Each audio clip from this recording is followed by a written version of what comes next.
Ciao a tutti rughini e rughine, questo è il terzo video sull'Avaro Saburo su Armor. Oggi vedremo come verniciare l'armatura, quindi se siete curiosi di vedere come si fa, continuate a seguire il video.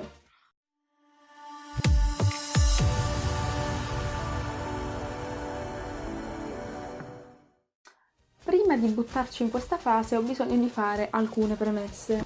Numero 1. Ricordatevi di utilizzare il respiratore quando verniciate con gli spray o comunque in questo tipo di fasi. So che molti diranno, vabbè, un po' di vernice che cosa può fare? Questo è il respiratore prima del suo utilizzo e questo è il respiratore dopo, quindi dopo l'intera lavorazione dell'Avaro Sabroso Armor. Come vedete i filtri sono completamente andati, rossi, sono da cambiare, quindi sì, fate attenzione. Numero 2. C'è da dire che io ho spessissimo problemi al polso, quindi durante questa fase ho un po' storpiato le regole della verniciatura in spray per questo motivo. Dopo una sola bomboletta il mio polso era completamente KO e non ho potuto mettere mano alle bombolette per una settimana, quindi se avete questo tipo di problemi procedete con calma. Inoltre, proprio per questo motivo mi vedrete utilizzare la bomboletta in una maniera un po' scorretta, perché voi sapete che la bomboletta si utilizza perpendicolare alla superficie, perpendicolarmente alla superficie. Questo perché se utilizzata così in orizzontale e non in verticale vi creerebbe delle macchioline, cioè il getto rilascerebbe degli spruzzi un po' più densi che vi formerebbero delle gocce antiestetiche sul vestito. A me non ha dato grandi problemi perché non mi interessava, nel senso che mi ha soltanto dato più texture, però nel caso in cui doveste fare un'armatura un po' più liscia, lì c'è un bel problema. E numero 3, la cosa più importante, io non ho scarpe da rovinare con la vernice e si voglia o no, con gli spray sempre qualcosa finisce sugli indumenti nonché sulle scarpe. Quindi cosa ho fatto? Ebbene sì, ho utilizzato la combinazione ciabatta più calzino, quindi nel video mi vedrete in ciabatte più calzino. So che è una cosa orribile, però se siete deboli di cuore non andate avanti. Io ve l'ho detto. Comunque, oggi lavorerò nel mio garage. Proteggo innanzitutto il pavimento con un telo di plastica, dopodiché sistemo tutti i miei pezzi in giro per la stanza. Inizio spruzzando su ogni pezzo del Plastidip, sto usando quello classico nero per le parti in foam e quello trasparente per il foam traslucido. Prima di applicarlo, per facilitare la sua stesura, lo metto per qualche minuto in una bacinella con dell'acqua calda. Dobbiamo ricoprire ogni pezzo con 3-5 strati di prodotto. Il primo strato sarà molto leggero, a distanza di qualche minuto ne daremo poi un secondo leggermente più pesante. I restanti 3 devono essere applicati a mezz'ora, 40 minuti di distanza tra l'uno e l'altro. È molto importante aspettare i tempi giusti di essiccazione del prodotto perché altrimenti il primer risulterà morbido al tatto alla fine. Per risparmiare sul costo dei prodotti, in questo video utilizzo il Plastidip unicamente sulle porzioni che ritengo più importanti e fragili. Con più budget avrei ricoperto tutto il costume visto che questo è un ottimo primer per il foam.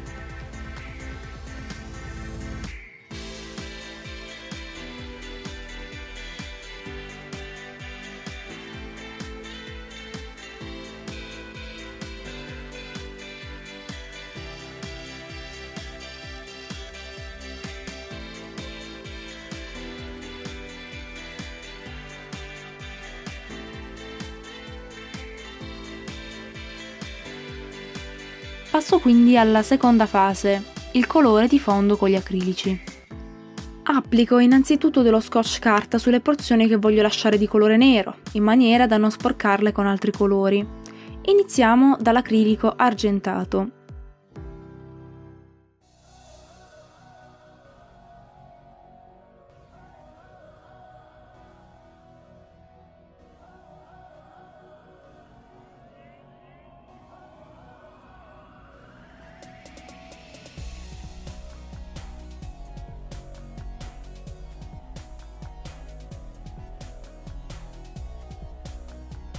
Poi passo al viola.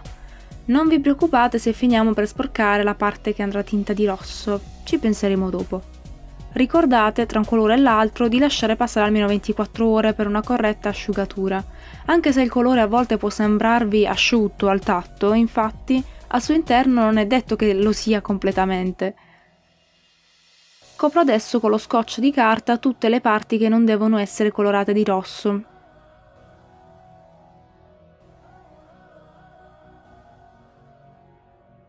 Quindi spruzzo lo spray e in seguito utilizzo uno spray di un rosso più scuro per creare delle sfumature nella parte inferiore dei pezzi. Passate 24 ore vado ad aggiungere i dettagli.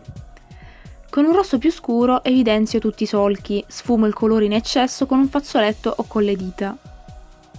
Con un grigio, invece, do più tridimensionalità al pezzo aggiungendo falsi riflessi sul nero.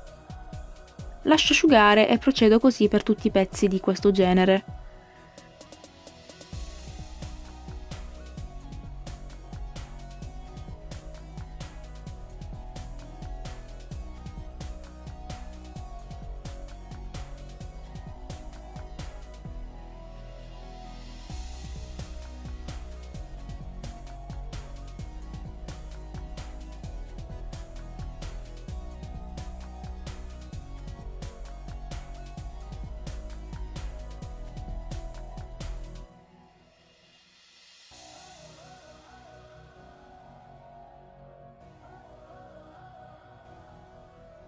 Eccoli una volta asciutti. Aggiungo altri dettagli e altre sfumature e lascio ad asciugare.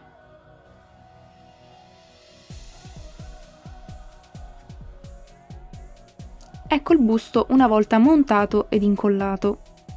Mi dedico a tutti gli altri pezzi alla stessa maniera, più saranno i dettagli e più il lavoro sembrerà dettagliato.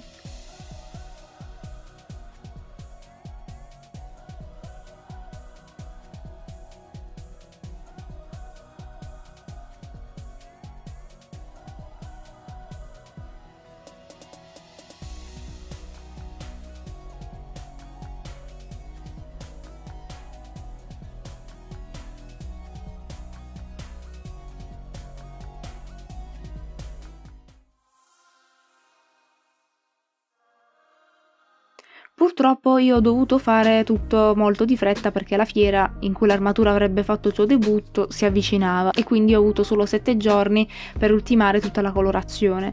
Voi prendetevi tutto il tempo necessario. Più vi dedicherete a questa fase e più i risultati saranno migliori. I corni degli spallacci sono un po' diversi, infatti sono stati fatti, come abbiamo già detto, con il foam traslucido. Dopo aver applicato la base di plastic trasparente, passo allo spray. Inizio con una base molto leggera di acrilico rosso e giallo. Correggo gli errori grossolani e coloro ogni solco di rosso scuro.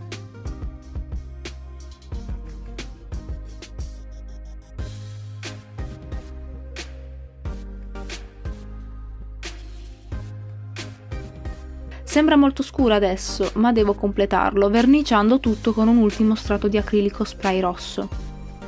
Anche le squame gialle sono fatte di foam per LED. Le vernicio con i soliti 3-5 strati di plastidip trasparente. Continuo dando una base di acrilico giallo. Ai lati applico un arancione molto chiaro e poi uno più scuro. Al centro delle scaglie faccio una sfumatura di colore giallo chiaro. Con il rosso scuro evidenzio i solchi e le venature ancora una volta. Lasciamo asciugare tutto e infine fissiamo definitivamente con la colla a contatto i pezzi come le squame e le catene. Non abbiamo ancora finito. Ritorno nel mio garage e posiziono di nuovo tutto come era prima. Perdonate la confusione, ma è pur sempre un deposito. Non ci resta che spruzzare più strati di spray protettivo. Io ho utilizzato quello Lucas opaco. Lasciamo asciugare per 24-48 ore.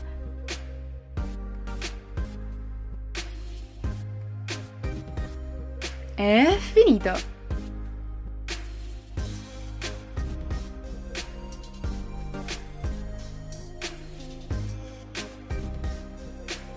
Finalmente posso non posso partire. Mancano ancora tutti i video sulla parrucca e sulla spada. Per oggi è tutto, mi dispiace che la qualità delle clip non sia stata eccelsa, però come avete visto mi sono dovuta spostare in vari ambienti più e più volte per finire l'armatura, e quindi non ho potuto spostare la lightbox in tutti gli ambienti. Spero che vi sia stato utile comunque. Nel prossimo video vi anticipo che vedremo come ho acconciato la parrucca della Blade Master. Se vi è piaciuto il video, iscrivetevi come al solito per supportarmi, per restare aggiornati sui prossimi tutorial, e alla prossima!